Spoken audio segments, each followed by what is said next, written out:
This is the Collective Voice, and you're tuning into Have You Heard? Thought-provoking interviews, co-hosted by young adults, fostering deep faith through courageous questions.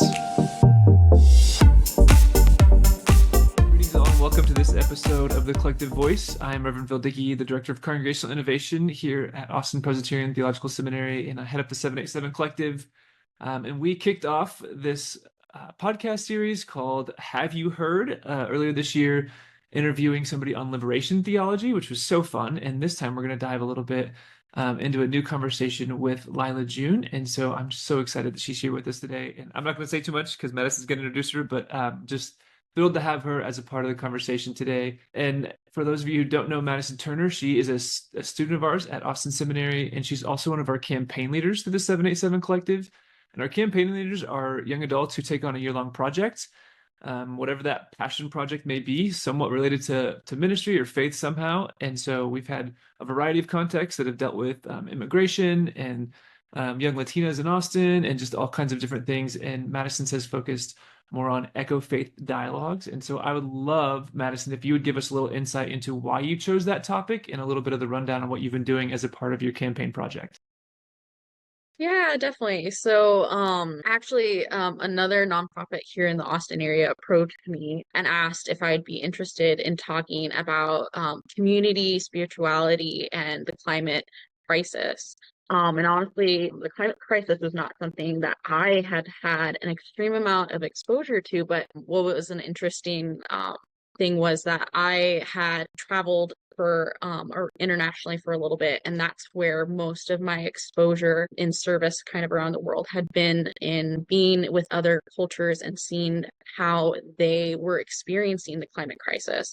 And so once they kind of approached me with this idea of connecting with people around the world and talking about their experiences and how the climate crisis has been affecting their communities, it definitely was just something that really sparked my interest, because I believe like talking with people about their stories and their experiences and, how this is affecting their community is something that I'm very interested in. And so in starting to kind of craft these webinars and these blogs that were a part of Ecofaith dialogues, and in my research into understanding climate change more, and understanding its intersection with spirituality and community, I came to understand that I really wanted a diverse set of voices who were speaking on this issue. And the more that I studied this, the more I came to understand that a lot of the voices and people who were very knowledgeable and very informed and were impacted by this issue were a lot of those people in Indigenous communities. And so in my own network, I had reached out to a couple of people who I knew were in different Indigenous communities, and I asked for recommendations of who they knew who was kind of talking about some of these intersections, and they actually led me to Lyla and recommended her. And when I first saw like her TED Talk, I was like, well, like I don't think this is ever going to happen. And so I would kind of put it on the shelf, and was like, oh, like, a wonderful dream. But when Phil eventually came to me and asked me about doing this podcast, and he'd asked me, if there was anybody I wanted to talk to who I'd been, had come across it and studied in my research, who would it be? And like immediately I kind of knew. I was like, it's Lyla. She's been doing so much wonderful work, as much as I've seen, in this wonderful intersection of community, culture, spirituality, and care for the earth. And I haven't read all of her work, but in the pieces that I've had, the things that I've seen are just so beautiful and nuanced, which I think the climate crisis and maybe some things that are going to help our earth are nuanced. And so I just thought it would be wonderful to dialogue with her today on that and her thoughts about it. And so Lyla, thank you so much for joining us here today. We're so glad to have you. It's honestly an honor. Oh, you're so sweet. I'm happy to be here. If you could, we'd love to hear more about your work. I know especially for our audience, kind of understanding what your journey has looked like on this issue. On the issue of the climate crisis in particular? Yeah, and especially maybe an intersection with like your communities that you're a part of. Yeah. Well, I remember when I first learned about the climate crisis, I was in high school. I was taking an environmental science course. I guess I was a junior in high school. Um, and that was quite a long time ago. I'm 35 years old now, so um, this was back in 2005 or 2006. So in any case, I was very concerned, as most young people are when they first learn that the sky is falling, and we're in for some really crazy stuff. And so I actually went to Stanford University with the intention of building an electric car, or some kind of car that need gasoline, because my textbooks seem to tell me that the cause of this climate crisis was fossil fuel emissions and greenhouse gases. So, I took a very reductionist approach to it back then, because that's kind of what I was taught. And then I got to Stanford and I realized that these cars had already been invented a long time ago. And that it wasn't that there was no technology available to us. It's that our culture didn't want it. We wanted greed. We wanted, So then I went into anthropology. Actually, I started studying our human nature, like both the fact that humans are nature, and also our nature as humans, which is to be a blessing to the earth, to be an asset to the earth. And so ended up studying anthropology, and kind of like, I'll be honest, like I went to a lot of climate conferences when I was younger, and I kind of got a little jaded. And I kind of was like, got a little, I would dare say hopeless. But that changed at a certain point, because I was praying about it. I was like praying in our ceremonies, and I was like, they have this thing in English called the climate crisis, and in the English speaking world, it's this thing that everyone's afraid of. And I was praying to the ancestors to help me understand, what is this and what can I do about it? And the answer that came was quite fascinating to me, and gave me a lot of hope and a lot of relief, actually.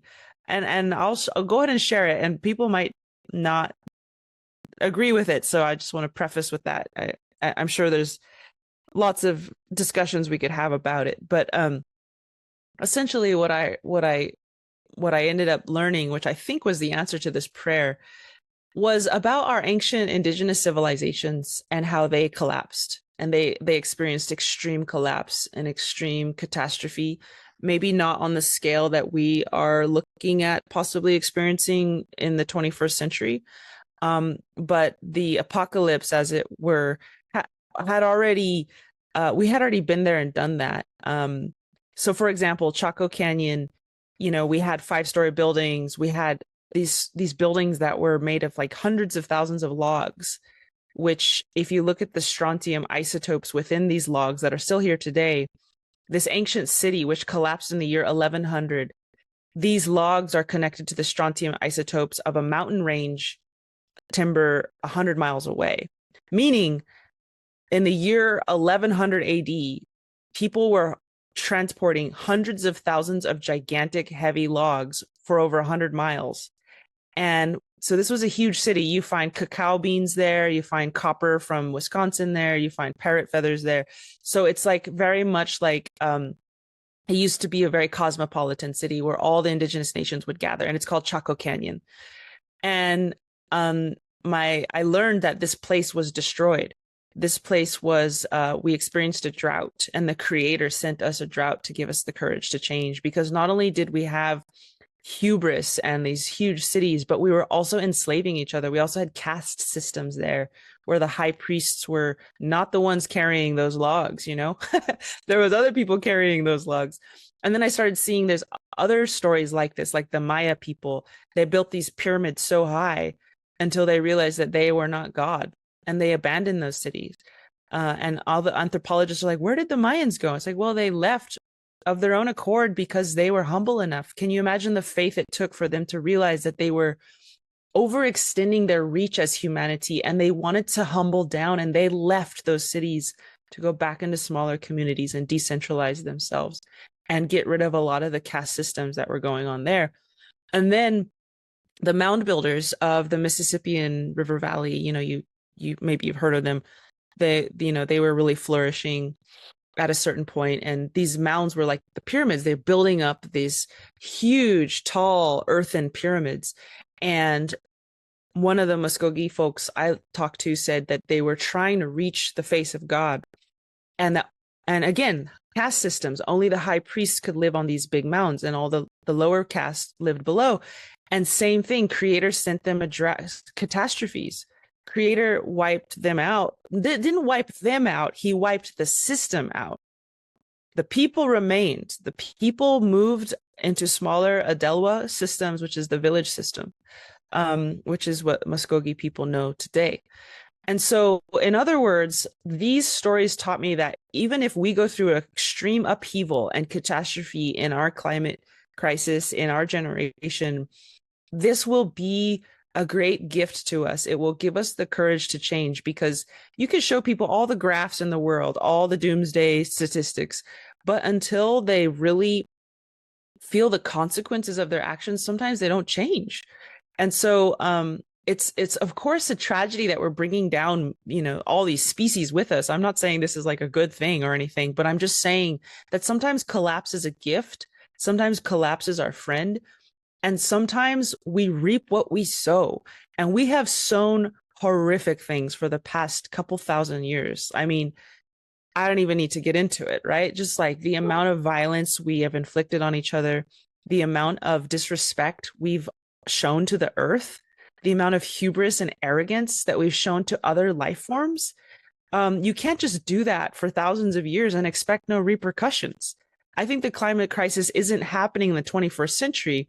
I think it's been happening for thousands of years. We've been in crisis where we are acting a fool, frankly. We're acting disrespectful to all the life around us. We're not acting as if we are equal to all life around us. We're acting as if we are better than, as if we are masters of, as if we are the slave owners of creation. And that's just not true. And if we act in that untruth, Creator will humble us, I believe. And so, long story short, I almost feel this like win-win situation. Either humanity will wake up, change our behavior, avert a catastrophe, or we will reap what we've sown. And this crisis that's been ongoing for thousands of years will finally show us what the rest of the earth has been feeling this whole time, which is we've been making the earth suffer. And then that's also a win, because we will learn. And that's the beauty of Chaco Canyon. I'll just say this last thing. When Chaco Canyon collapsed, the people remained. And those were my ancestors and the Pueblo ancestors. And now if you go out to our communities, everyone's equal. There's no more caste systems. Every clan is equal. So we went from being very foolish people, in my opinion, to very wise people through the trial and the tribulation of catastrophe and collapse. And so sometimes collapse can be your greatest friend. Like my friend just texted me last night. She said, my house burned down, but it's showing me the beauty of community. It's showing me how much people can love each other. And when I was in the big earthquake in South America, an 8.8 earthquake, I saw the same thing. The whole freaking city of Santiago was totally cracked up, totally shooken up, and like people were injured and people were dead. But like the way we came together was so powerful. And I think that is another gift of catastrophe and collapse, that we arise from it as wiser people. So that's what I'm hoping will happen. But on a global scale, with this massive humbling, this great humbling of humanity. It gives me a whole new perspective on the Tower of Babel, right? Like it's hard to not think about the Tower of Babel story. Yeah, no.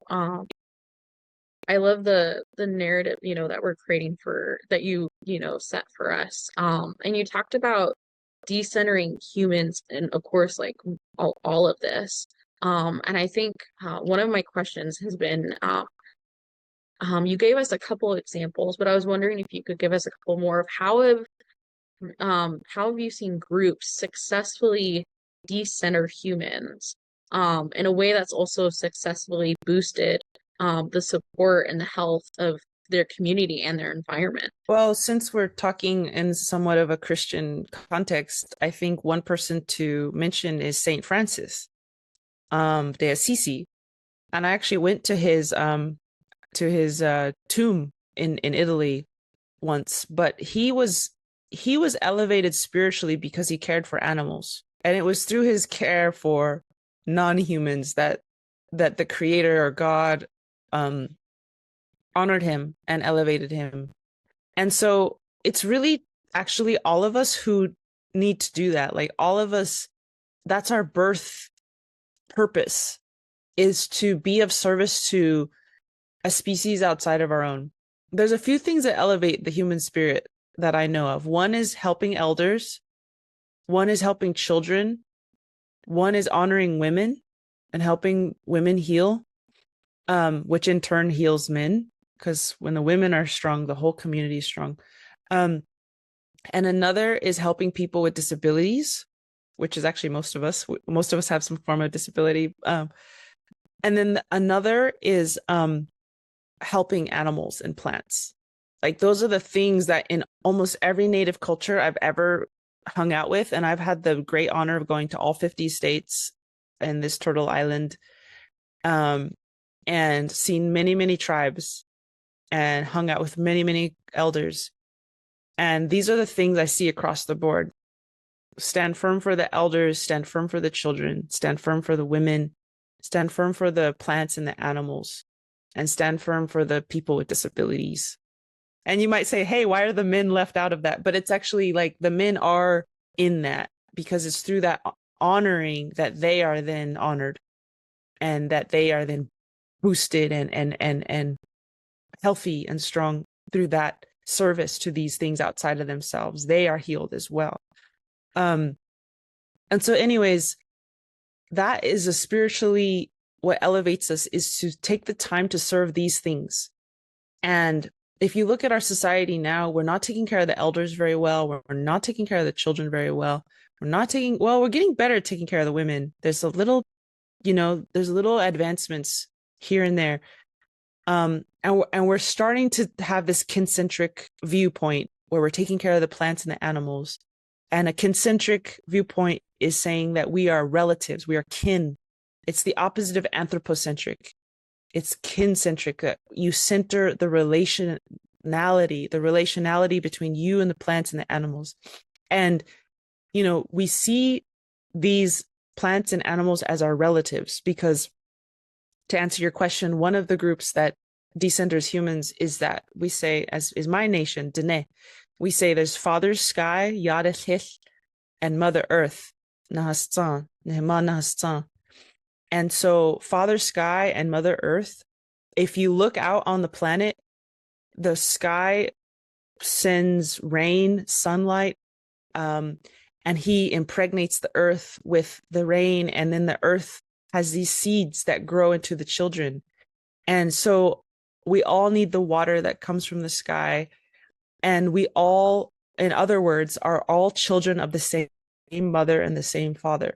And that's how we know everything is our brother and our sister, because we share the same mother and same father.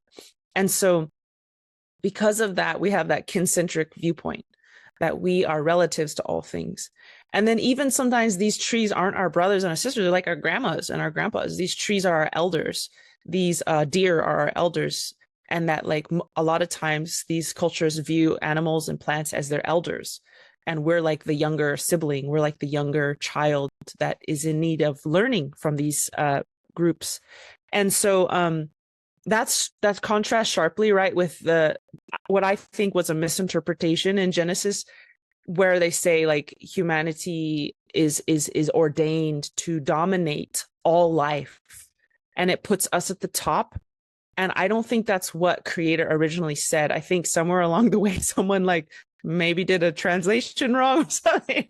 Because like clearly whatever like that paradigm is, and you can Google it, you'll see people are very serious about this. They really believe that we were ordained to master the entire earth, and that if we don't do that, then we're dishonoring God. And that is such a dangerous, toxic, perilous way to see the world, because then you get what we have now. I mean, look around us. Can you drink out of any river? There's mass extinctions everywhere we look. This is what that paradigm creates. So to answer your question, there's quite a few different case studies of, indigenous groups who have decentered humans around the world, including St. Francis, but also the Gunditjmara people of Australia. They have an eel farm. They harvest the eel, they eat the eel, but they're also creating habitat for the eel. And they spend a lot of their time crafting habitat for the eel. Imagine if we didn't build skyscrapers for ourselves, but we built like skyscrapers for the eel, or like ground scrapers, or whatever you would call it. Because we're architects, and we're actually spending our human energy, our human time, creating a home for animals. Like, that's cool. Like, I would rather do that. I want to hang out with those people. Like, yeah, let's make some eel farms, which is what they do. They have these really amazing pools where the elvers, the little baby eels, can, propagate. And they have these other pools that make sure, and of course, they keep the tributary clean, because if that's not clean, then on their journey from the ocean to the freshwater, the eel are going to die. So they really take care of that whole water system. Another example is in Norway, when back in the Neolithic times, or rather the, I want to say Mesolithic time. I have the article, but there's proof of them patch burning around Norway to create more biodiversity and prevent catastrophic fire. Because sometimes if you burn frequently, you prevent those big fires from happening. So we know thousands of years ago, our Norwegian ancestors were doing this to take care of the land, to act as stewards. You also have, I'll just give a couple more examples, the clam gardens in the Pacific Northwest, where indigenous peoples expanded clam habitat by building intertidal rock walls, and creating these calm pool, or rather warmer pools, through these intertidal rock wall technologies. And they expanded clam habitat in Quadra Island, which is huge, by 35%. And so along the coastline, 35% of the coastline had this anthropogenic man-made intertidal rock walls. So again, these people are making a home for the clams. And yes, they do eat the clams, but they're also, if you look at the literature, the elders say, we're building these clam gardens to feed the minks, the water birds, the otters, all the beings that feed off of these clams. We're building this for everyone. It's not just a human farm. So like, imagine putting that same technology into the hands of a capitalist. What would happen? It probably wouldn't last 3,000 years, which is how old some of these clam gardens are that we find when we radiocarbon date the intertidal rock walls. Ancient systems that never died. The other one is the Chumash, right? The Chumash in what is now called Los Angeles and Malibu.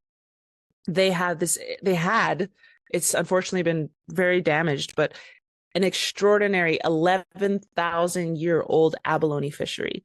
11,000 years, we know through the archaeological record in these middens, these people harvested abalone and ate it and deposited the shells into these shell mounds. And so we also know that they harvested otters for thousands of years, and they harvested fish. So they had to keep the otters, the sea urchins, and the kelp forest all in balance. And if you know anything about sea urchins, they will destroy a kelp forest if there's not enough otters to eat the urchins. So somehow they maintained this balance for thousands of years, and then Americans came in and destroyed it in less than 300 years.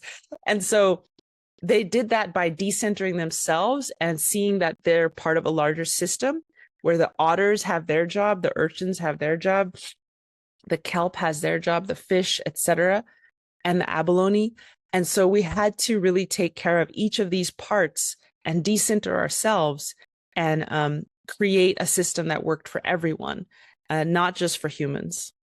It really sounds like such a wide view of the, like you said, like the kinship that, historically has been around, that our culture and society is rejecting in so many different ways. Thank you for painting, that wonderful narrative. And so I don't know, I'm just kind of curious, what has it been like for you trying to communicate, this history and these different cultures and these different ecosystems and how they all are interdependent on each other to a society that is so individualistic, and a Western society that, is founded on so many principles of white supremacy? What has that journey been like for you? I mean, you might be surprised to hear that it's actually been extremely easy.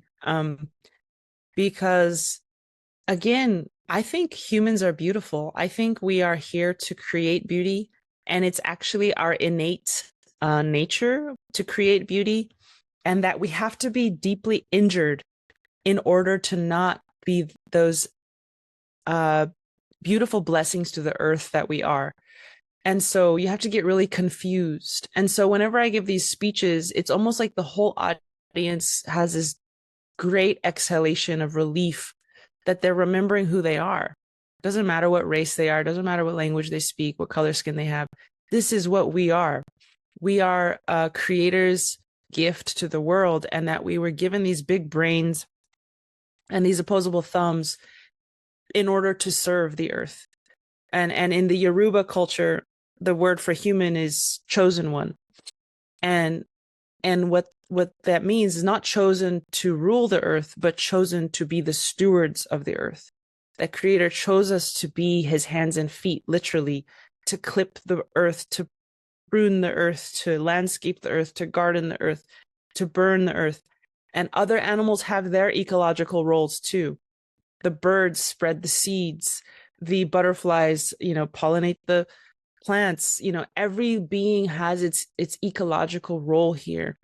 And the trees give us oxygen, and we give them CO2 out of our exhalation. It's perfect. And yes, there are anomalies to that. There are parasitic relationships here and there. But in general, this place was designed to house greatly incredible symbiotic relationships. And so when I give these speeches out there, people are actually extremely receptive. I mean, there's a reason why right now, if I did all the speeches that people ask me to do, I would be on a plane like every day, because not because of me, but because of them. That's the beauty of humanity. They want to hear this. They want to remember this. And they know this deeper in their bones, that this is who we are. We are the children of the creator and the children of Mother Earth. And we want to get back to our jobs, which is being good. Just like if you had a mother and a father, right? You would want to take care of your mother. You would want to take care of your father. You'd want to be like a kid who takes care of in that relationship, right? And the injured white supremacist culture that you're talking about is really it doesn't matter. That's who they are still too. I say we because we're all part of that to some extent. We just need to let go of the fear that was engendered over thousands of years in Europe, where you have all out warfare for 2,000 years in Europe. You have the bubonic plague. You have the burning of witches, of women as witches. You have the prohibition of indigenous European languages. You have the Roman expansion. You have the Inquisition. You have all manner of insanity going on in Europe for a couple thousand years straight, right? But if you look beyond that, what's there? The goddess cultures, right? The Druids, the people who paint those paintings in the French caves. I went to the caves in France where there's 17,000-year-old cave paintings of bison, horse, and ibex, and pregnant women. That's who we are. We are people who honor the animals. We are people who honor women. That's who we are. You have to be deeply hurt, injured by coyote spirit to forget that that's who you are. And so, in other words, sometimes I ramble, but what I'm trying to say is it's actually really easy. And it's almost like a breath of fresh air for people, because I'm not telling them anything new. I'm just reminding them what they already know inside of themselves, that they are beautiful, that they are here for a reason, that we do have a purpose on Mother Earth, and that we can restore and reclaim our ecological purpose again if we are guided by the proper values once again, which are reciprocity, respect, reverence, relationality. We are guided by those things, we will automatically become the children that we are supposed to be for our Mother Earth. So we know, I'm reminding them that we can do this. And so, yeah, it's quite easy, actually. It's pretty fun. I love this so much. Partially because when I was in seminary and I had to do like my, systematic theology, whatever, I started with theological anthropology and this idea that like we are created in the image of God, right? And like let's start with that rather than, oh, we're so terrible, or like we, like this whole like original sin mentality. Let's start with the fact that we're created in the image of this lovely creator God, and let's begin there. And you said focused on the beauty aspect of it. It's making me so happy. I would love to know, where are you seeing beauty right now? But I don't want to lose also this conversation you said about the goddess culture, and I would love to hear your insights on just the divine feminine and what role that's played in you too. So question on beauty, and also a question on like kind of the role of divine feminine in the midst of your ongoing faith formation, or what you've experienced through your culture growing up and your religion or your spirituality maybe. I mean, even like Christianity, it's tried to be hidden, but it's deeply imbued with feminine power and feminism, you could say, because who was the apostle, right? Who was so humble? It was Mary, and like and he fought for her. And she was not a prostitute. She was a sex slave. She was a veteran, I'll say, not a victim, a veteran of a war against women, held up in a brothel, and like rape culture has been going on for so long. And Jesus was such a beautiful example of like releasing those captives and saying like, hey, or even when they were stoning that woman, right? And he was like, whoa, what are we doing? And and there's so much that has been omitted, right, about his life. So many, I mean, I forget how many times the Bible's been translated, but I think it's like hundreds of times before we get to King James Version, right? What was lost? What has been lost along the way? But, you have Mary being such a powerful, beautiful figure, and her sharing his teachings after his passing, and her going to France and all these amazing things that they didn't want to talk about, right? Because when you have the Roman Catholic Church overtaking things, I went to Rome, I went to the St. Peter's Basilica, I saw the Pope talk, and the name of the Pope is Pontificus Maximus. And guess what the Roman Emperor's name was? Pontificus Maximus. So it's the same emperor, just wearing a different hat, right? And so it's the same structure, and they realized they couldn't control Christianity, so they co-opted it, right? And they took out all the feminine core teachings. That it was through his service to women that he became so. This is my, controversial opinion, but through his service to women that he became enlightened, that he became the Jesus that he was. It was through his service, his devotion to the feminine, in part, at least, in large part. But anyways, the goddess cultures are just so, I mean, just like, to me, the goddess cultures are really about honoring the earth. And to honor the earth, you don't have to stop honoring Creator. It's not like one or the other, right? They work together. The earth is you could argue, I'm sure there's theological debates about this, but his creation, like creation is sacred, just a reflection of the sacredness of the Creator. And so like the goddess cultures to me seem to be a lot about honoring the earth and honoring abundance. And there's also truth in the fact that like we need to deeply honor the Creator, and I think that for example, in the Irish cultures, there's a really strong ethic of land stewardship and marrying the earth as part of your service as a leader. In order to become a leader in Scottish culture and Irish culture, you had to marry the earth, and be that caring husband if you were going to lead a people in a certain area. And so the feminine is, I mean, we call it the feminine, right? It's sort of this neo language of like the divine feminine. But like, if you look at it, strip it down to its most basic, fundamental core truths, is that women have the ability to give life, right? And that is what is so sacred. And that when we center women, we center life. And because they can create like that, they are so close to Creator. And that's why their leadership is so important, because they have that compassion, that selfless compassion. Not to say men are not compassionate. They're very compassionate, extremely compassionate. But when we center the women, we put them in leadership, that innate care becomes the leader. And that's a really good energy to lead a society, right? Like that energy of being willing to tear your flesh and spill your blood to give birth to life.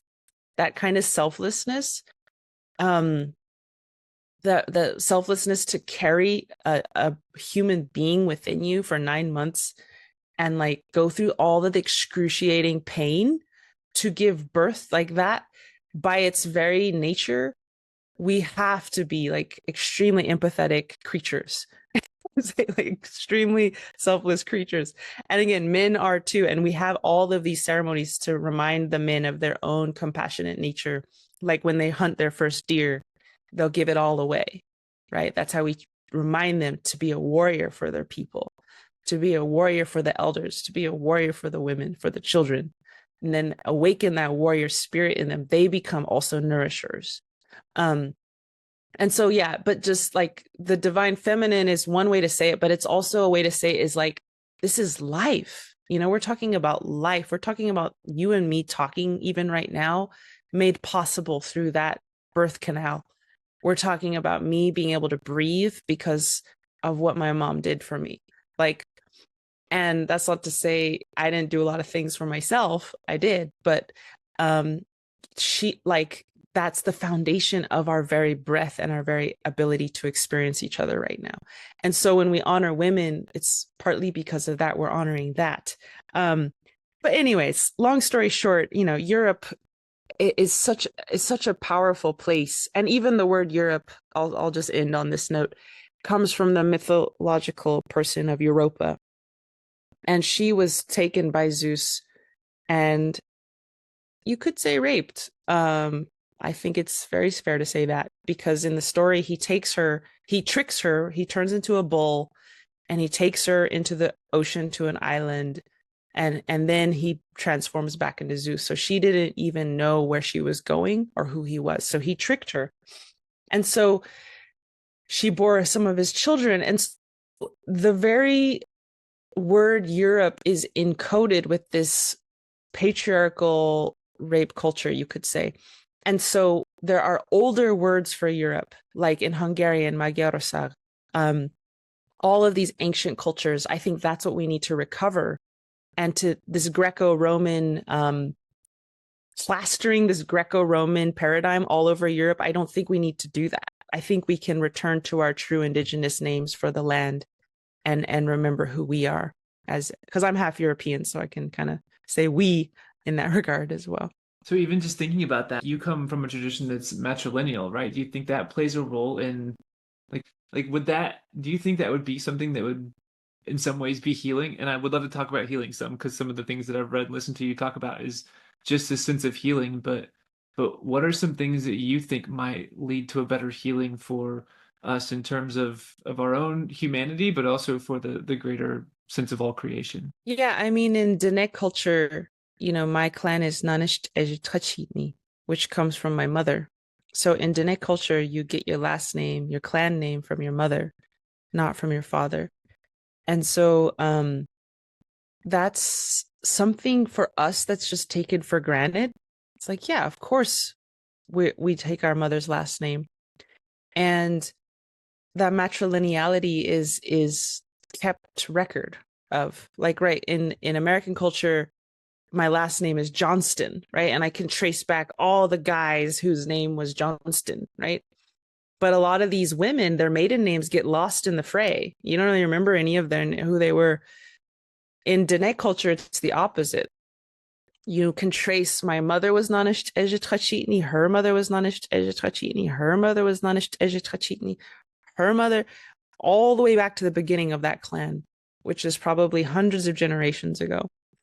And I know my mother root. Whereas my father's clans, they start to kind of, you remember them for a couple generations, but after a while they kind of fade out. And so that's not, neither is better than the other. You know, I think true healing comes when we see that they are complementary and that they are meant to work together. Like in Dieke culture, if you look in the sky, there's Cassiopeia, and that is the first woman. And then there's the Big Dipper, that's first man. And then the North Star is their home fire. And they revolve around that together. And that to me is so beautiful. That's like the beauty of the masculine and the feminine working together. And in Dieke too, we say we have masculine and feminine within us as well. Your right side and your left side each carry a different quality. And our deity, who is a goddess, changing woman, she has two forms, her feminine form and her masculine form. And she has twin boys, and one is the masculine of men and one is the feminine of men. And so we have these energies that are complementary, the ultra warrior and the calm tactician, the calm nourisher. Like, we have those energies at our disposal when needed. And so I think the healing comes when we honor both, and we see that, yeah, one of my elders said, they're always arguing who's better, men or women. And he's like, neither. They work together, you know, they work together as a team. And generally speaking, there's this part in the left side of the brain that's responsible for problem solving and linear, you know, thought processes. That's generally twice as big in men than in women. Then in women, on the right side of the brain, there's this part of the brain responsible for relationships. Yeah, I'll just say it. I'll just leave it there. Relationships, relationality. How are things connected? How is everyone doing? And that's usually twice as big in a women's brain than men's. So to me, it's like when you fuse those two brains together, you have the women taking care. And I know this is controversial because I don't want to get too heteronormative, but I'm just saying, generally speaking, this is what they find. But when you fuse those two things together, where the women are taking care of the relationships and the men are supporting them by solving the problems to make those relationships work, I think it works really well when the women are kind of leading and the men are kind of supporting those visions to come to life and make them a reality and complete that task of like succeeding to create that vision, whatever that vision may be. So anyways, but back to healing, I think, I mean, healing is different for everyone, right? We each have our own specific traumas we've been through. We each have our own mountains to climb, our own demons to face. And luckily, what I have found in healing is that those demons aren't ever real. that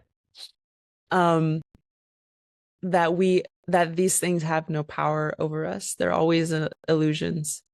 And they can appear very scary from the outside. Like they look like a spider, you know, like looks scary. But then if you really think about it, it's just a little spider.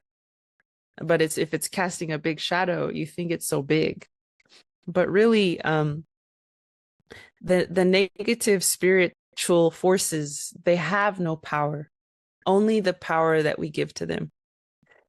And so to remember that, and also the healing for me is very simple. I'll just put it in a few steps, which I'm still learning how to do. My mentors will tell you, like, Lyla probably shouldn't be teaching this because she's still working on it. But they said, you know, there's three main things: to look, to feel, and to forgive. That those three steps are the healing process. Looking means looking, right? Like, oh, that happened. Ugh. And then that invokes the feeling, the second step. Feeling, oh, you know, maybe the feeling is shame, maybe the feeling is anger, maybe the feeling is hatred, maybe the feeling is disgust. But like forgiving, you know, whether it's yourself or others, that forgiveness is the final step because it's releasing the final wound, which is the wound of bitterness and anger. And of course, it's not quite that simple. I mean, for women, it's going to be a little different than men because, and two-spirit people too, have their own set of things that they might confront. But it's oftentimes for women, what we have to heal from is abuse, you know, sexual abuse, because we blame ourselves for that. I mean, it's just so common. I did it. Almost every sister I see has been through some form of sexual harassment, and almost every sister I see has blamed herself for it. And so that healing is really actually quite fun when you know how to do it, because what you're trying to help her understand is it's not her fault. You know, that's the magic words for a woman. It's not your fault. And like, those are powerful words for all people a lot of times. And then for the men's side, there's a different set of challenges that get at them, which is like seeing their mom get beat up. That's really hard because their quote unquote job is to protect the sacred, right? And so when this world injures the very thing they came here to protect, it makes them feel like they failed, they messed up. And then they go into a lot of self-destructive patterns. So again, the magic words are, it's not your fault. It's not your fault that your mom got hurt. It's not your fault your sister got hurt. It's not your fault. Creator loves you. You're a good man. Or you speak to the inner child like you're a good boy, like you're a really good boy. And like that. So to me, healing has always been about the release of shame, whether it's for women, men, two-spirit people. And that process is hard, you know, because we have so much shame. And I've heard one theologian say that Jesus came to liberate us from the most powerful weapon that the negative spirit has against us, which is shame. Because in theory, within Christian theology, right, Christ is saying, I'm forgiving you. Like, you don't have to hold on to that anymore. Like, let it go. Like, be born again, be washed free, like step into the light again. You are loved unconditionally. Even in all of your messiness, whatever, I love you, come home to me, right? Like, that is like one of the core, which I think is quite beautiful, messages in theory of Christianity. Of course, it can get distorted and misunderstood and like all this crazy stuff.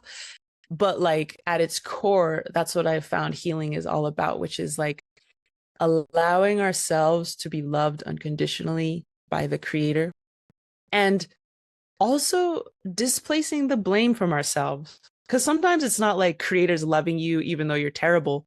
Sometimes you're actually just not terrible. Sometimes that was a trick that coyote spirit tricked you to say, oh, you watched your mom get beat up, you didn't do anything about it. That's a trick. That's not true. You know, a lot of these boys who see this happen are in diapers, right? They're in diapers when this happens, and there's nothing they could have done about it, but coyote still eggs them on, right? Or the women, oh, how could you let someone do that to your body? How could you let someone taint you? Now you're not clean. Now you're not good. Now you're not sacred. That's BS, right? Like, we're always going to be sacred as women, and we don't have to carry the shame for what someone else did to us or what we were trained from day one socialized as women to not have a choice. So anyway, I could get really deep in the weeds with that, but my point is, like, look, feel, forgive. And sometimes looking is not about looking at what you've done wrong. It's about seeing how you might not actually have ever done the thing wrong you thought you did, and having compassion for yourself. And then forgiving isn't always about forgiving yourself. It's about forgiving the other person for being careless, for not being a good person at that time. So yeah, I mean, to me, that's what healing is about. Healing is about releasing shame.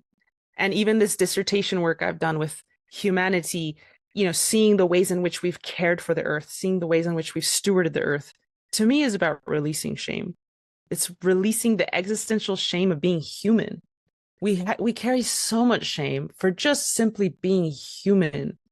Like, oh my God, another nuclear bomb went off. We're terrible. Oh my God, another river was polluted. We're terrible.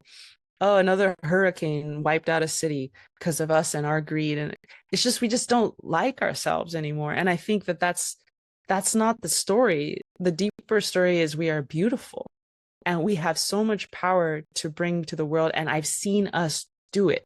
I've seen my people do it. And if we did it, that means the rest of us can do it too. That's amazing. I was actually going to ask, you answered my question. I was going to ask about where you see the connection of shame and climate change, but I think you answered that so beautifully. I think I'm also kind of curious, in all of these pieces of your work, I'm curious where you see really, and of course, like, there's a lot of threads of it that we can already see, but I really want to hear your words on it, of where you see your community, your Dene community, your cultural heritage really influencing what you have studied and how you're connecting all of these discussions of spirituality and shame and climate and the earth. And just I'm curious, like, how has that influenced where you are now and how, all of these things that you're teaching us? Well, my Dene people are extraordinary. We've been very hurt by the world. We almost got annihilated completely as a race of people, or as a group of people. So like, we do have like dysfunction in our communities right now, but that's not us. That's actually a reflection of the cruelty of colonization. Who we are, I like what you said about being made in the image of the creator. Like, we don't really have original sin. We have original beauty, that we are beauty. And Dene people are famous for like the beauty way, for being people who honor, witness, and embody the splendor of creation, aka like beauty, and that joy that comes from being a part of this earth and being, and I think it's akin to wonder. Like, we're people of wonder, like, as in we're in awe of creation and of each other. And so I think, interestingly, that actually has influenced me growing up in ways I might not have understood, because I just see the beauty in people, in my life. I mean, I've had a crazy life, right? I got addicted to drugs when I was 11 years old. I was, broke my hip and my spine. I went through a lot of abuse of every form you can imagine. Just got my butt kicked by life, but I still see so much beauty. And it's not so much of like a naive thing where I'm like creating illusions that aren't there. I do see the beauty, and I see what we're meant for. And so I think that has influenced me to some extent, of really pushing us to see our own beauty, and to see the beauty in each other, and to see the beauty of Mother Earth, and to not only see beauty as a physical thing, but to feel the beauty of our love. Because I forget which philosopher said, some famous philosopher said, there's like physical aesthetic beauty, but then there's also like the beauty of certain concepts, the beauty of certain ideas, and like the beauty of love itself, this compassion. Like, to me, just even after all I've been through, like it takes my breath away that like love of the Creator exists, and that we are also loving too. Because as much as you want to hate on humans, if you just look around, like, they're so loving. That's like our nature, you know? And yeah, some of us get really, really lost, really, really beat up, and we're like sociopathic and we are not loving, right? I've seen that too. But that's after like a lot of abuse and torture and like distortion of that person. Their innate nature, and everywhere you go, like when I used to walk around with my grandma, right? Everyone wants to hold the door open for us, right? Like, oh, okay, let me open the door for this beautiful elder, you know, like, and that happened everywhere. And to me, those little like glimmers of human, like our nature to want to hold the door open for a grandma, I think that's who we are when we're not distracted by our fears. And so I think it has influenced, obvious, and then of course, like obviously, like the scientific nature of my language, the Nebazad, is so complex, right? It's far more complex than English. It's extremely nuanced, and it has the ability to encode so much information in our verbs. I mean, I won't get into it, but like in Spanish, you just have to conjugate a verb like 5 different ways, right? In Diné, you have to conjugate it like 30 different ways, and you have to memorize all those conjugations. And it depends if someone's handing you something with a hole on the top, or if it's a long object, or if it's a container type of object, or if it's a stringy object. All of that gets encoded in the verb of like, pass that thing to me, right? So it's just like, so I think that has, Diné people are extremely intellectual. We're extremely like heady people. You know? We're like, and if you listen to our songs, like there's some of our songs that take days to sing. Our songs are where we encode everything. We chose not to read or write. We didn't want to. We wanted things to remain oral. And so everything's in the songs. And so these songs are encoded with the most gorgeous poetry you've ever heard, of like deities clothed in turquoise, deities clothed in white shell, deities clothed in abalone, deities clothed in jet black stone. And like the love that these deities have for us, it's just like blows your mind how they manage to merge beauty with science, with compassion, and through their songs, through their ceremonies. I mean, the sand paintings my people do, I mean, it's just incredible. I mean, like, I'm like a baby. I have a PhD, but I'm like a total baby when it comes to Diné cosmology, Diné language, Diné ceremonial knowledge. I'm like not even a baby. And so like, if you imagine me getting a PhD, taking 5 years, writing almost 400 pages to create this dissertation, and even that is nowhere near what some of my elders know, that's also, I think, influencing me, is that we're extremely scientific people. We're extremely like our language affords us the ability to see things through a kaleidoscopic lens, where we see, so like we complexify things, but in a way that helps us to be better stewards of the earth, helps us to be better relatives. And then lastly, I'll just say that in addition to being, you know, really about beauty and really about complexity, is that we're shepherds. You know, we are shepherds. We have had sheep for thousands of years. They like to say that the Spanish brought us the sheep, but if you look at our petroglyphs, we've had sheep for a long, long time. Sheep are warm and fuzzy. They are, that's also who we are. We call it which means kinship. And so is all about that warm and fuzzy. When you see someone, you don't call them Phil, you don't call them Madison. You say, Yaat Eshinai, Yaat Eshideja. Hello, my brother. Hello, my sister. It's actually kind of socially taboo to call someone by their first name. You have to call them a kinship term. You have to call them brother, mother, grandmother, grandfather, uncle, cousin. You have to, even if you've never met them before, you learn what their clans are so you can figure out how you're related to them and how you should address them as a family. And so the word for that the elder women will say and the elder men, if you talk to them, they'll say, Yat eshawe, which means, hello, my baby.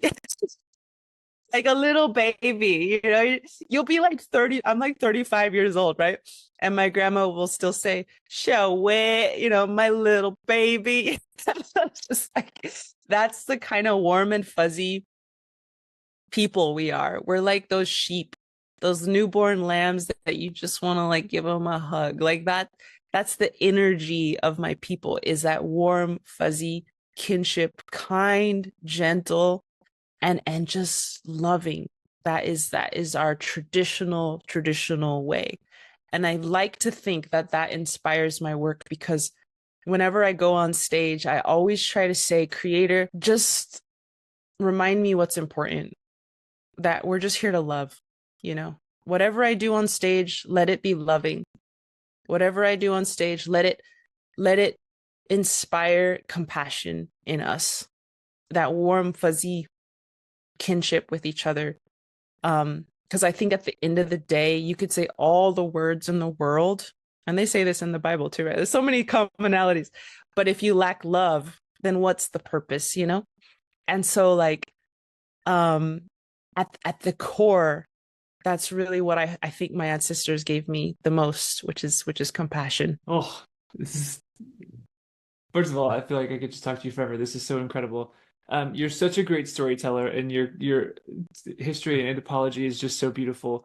I'm wondering if you have a story as we like face the Anthropocene and recognize that we're dealing with this mess that we've made. And I love that you talked about this idea of collapse and that like there's still a gift in that as well. But do you have a story from your tradition, or just some story of hope that you know that you've learned at some point that brings about hope in the midst of collapse or as you face downfall? That's a good question. Interestingly, a lot of our traditional stories are meant to be told in the winter time. So I can't really share those. And on top of that, I don't know very many of them. I'm still learning a lot of our stories. But I do think that Chaco Canyon story is really important. You know, that what I heard was Creator sent us a drought to give us the courage to change. And that simultaneously the people, specifically the youth of Chaco Canyon, rose up and said, no more. No more of this king and queen, priest and priestess. You know, these people are more important than these people. No more. And the whole city of Chaco, which was like so grandiose and so important, and it was known throughout Turtle Island way before Columbus was ever born, got brought to its knees and transformed. And that's what the warrior twins do. When they found these bird monsters at the base of what you now call Shiprock, they found two birds, and they transformed, and they were monsters, right? They were monsters. Well, by our standards as humans, because these big bird monsters were plucking up humans and feeding them to their babies and stuff. So the warrior twins, they slayed these monsters, the big ones, the big birds, but then they found there was two baby birds left. And instead of killing them, they transformed them. They transformed one into the eagle, and they said, you will carry the prayers of the people to the Creator, to the sky. And they transformed one into owl, and they said, you will teach people wisdom from folly. And so I think just in that way, Chaco Canyon was transformed. They took this monstrosity, which on the outside looked very cool, right? They had running water way back in the year 1100. Everyone was dressed to the nine. Everyone was looking pretty cool. They had all these fancy things and fancy jewelry. And it was kind of like Park Avenue, you know, it was like very cool. But then like it was broken inside. And so the creator took this monstrosity of a city and transmuted it into an egalitarian society that was humble. And now when you hang out with my grandma, my Dene grandma, and I was wiping out the blue corn mush from the pan and I was left a whole bunch in it. She said, "No, Lyla, use all of it. Don't waste. That's the Billigana way. That's the American way. We're not like that. We use everything." And so that's what Chaco became. You know, Chaco went from that monstrosity where they were really cannibalizing each other in different ways into this other society, which is very gentle, very humble, very egalitarian. And I think that's the hope I guess I want to leave people with, is that, and it's funny we're talking in a Christian context because that's so much about like what being born again is, right? It's taking like a broken person and giving them new life. And I think that happened to me, you know, when I got sober. I was such a mess. Oh my God. I was like addicted to drugs. I was at Stanford University, but I was like a total drug addict, alcoholic, smoked cigarettes. And I got into an earthquake, you know, and I broke my hip and my spine. And that collapse, that upheaval just totally brought me to a place of humility and seriousness of like, wow, how do I want to live my life? And that's when I got sober. That's when I put down the drugs. That's when I put down the alcohol. So sometimes these upheavals can be such a blessing. And so like similarly, I think we have this society, right? We know it's broken. We know it's all kinds of issues. We have school shootings. We have pharmaceutical companies making people sick. You know, you could go on and on about the dysfunctionality of this society. But I do truly have hope that just like Chaco, just like me, we can be transmuted and we can be transformed and we can be made new in a way. And I think if we just keep having faith and keep giving it over to the creator, that creator can do wonderful things with us. And so to not worry and to have faith that everything's going to be okay in the end. And Mother Earth has been here for a long, long, long, long, long time. She's going to be here for a long, long, long, long, long, long time more. And we're just a part of that trial and error, that evolution. Just like the Haudenosaunee people, the Iroquois Confederacy, right? Like they have the great law of peace. The prophet of the peacemaker came to them, created a democracy, which would later inspire Benjamin Franklin and his people, which would later inspire democracies around the world, right? But the only reason they needed a prophet to bring them peace is because they had so much war, right? So the only reason they need this great law of peace because they had so much war. And so similarly, like all these cultures that we look up to, that we revere, all these civilizations that we think are so cool, they were once, they had to get there through trial and error. And that's what we, I think, as a global society are doing right now. We're going through a great trial and making a great error, and we're going to learn from it, and we're going to stand up as better people generations from now. Lyla, thank you. Thank you so much.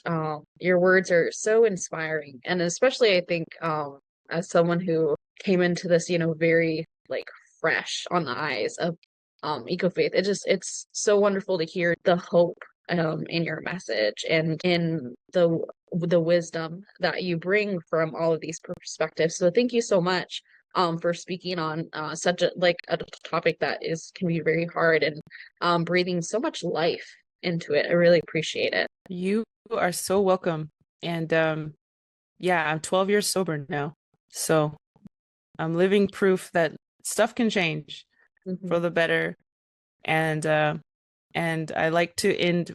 Lately, I learned this phrase in Arabic, Alhamdulillah, I think is how you say it, which means all praise to God. And I like to end with that because that transformation I'm talking about that I went through was only made possible by the Creator. And so like all of this is his or hers or whatever you call it. It's theirs. It all belongs to that beautiful force of Creator. So thanks for having me, and alhamdulillah.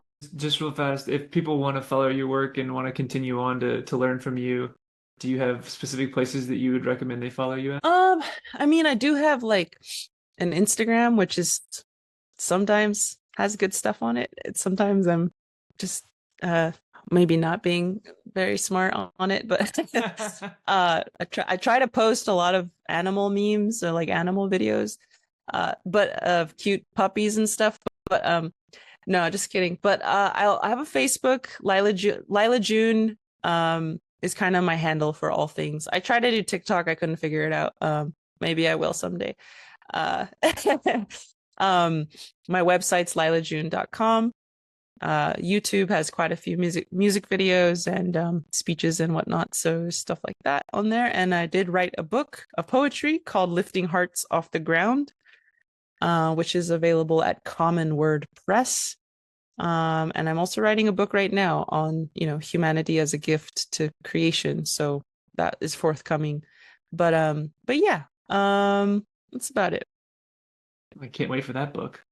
Thank you again, Dr. Lyla June Johnston. I hope y'all will go check her out and find all of her work. And I'm going to get your book of poetry, and I can't wait for your book on humanity to come out too, because this has just been awesome. Also, we never even talked about your music, which I feel like is a huge miss, but people can just go find it and check it out because it's really cool.